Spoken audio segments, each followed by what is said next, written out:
Hello, I'm Father Joe Gambala, and welcome to our series on the Christmas readings. This is the Feast of the Epiphany, and I chose the first reading from the book of the prophet Isaiah. Rise up in splendor, Jerusalem. Your light has come. The glory of the Lord shines upon you.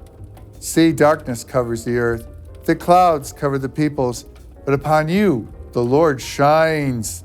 And over you appears his glory.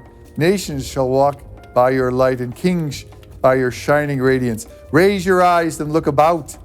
They all gather and come to you. Your sons come from afar, and your daughters in the arms of their nurses.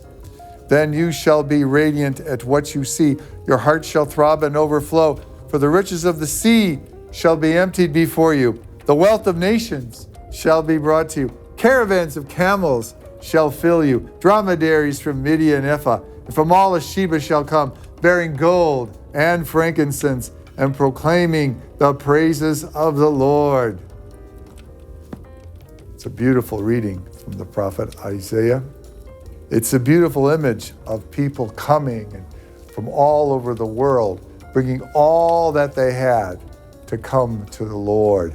I love the image especially of the caravans coming from Sheba, which is down in what is now modern-day Yemen, and in the time of Jesus also included part of Ethiopia. I was able, when I traveled through Ethiopia, to visit the remains of the palace of the Queen of Sheba, the one that had visited Solomon. And I remember seeing people working with their camels and having loads carries, and I just tried to vision this giant caravan loaded down with frankincense and gold and other beautiful things to carry up to Jerusalem to visit King Solomon. And then I thought of this image in Isaiah of all these caravans and people, whatever wealth they have, coming to see the Lord. And when I think about what the treasures are that we bring to the Lord, what do these treasures represent? Because we know God isn't really interested in silver or gold or frankincense or any of those things.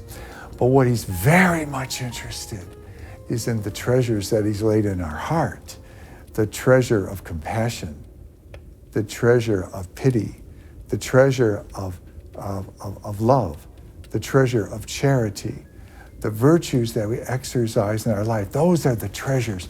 Those are the treasures that we bring to the Lord. And how do we bring them to the Lord? We bring them to the Lord when we exercise those virtues with other people. We feed others, clothe others, listen to others, are there for others, pray with others, show that we're someone who looks at another person and says, in you too is the light of Christ. The light of Christ is in me and the light of Christ is in you. All those actions can be seen as the giant journey of the church moving towards Jesus.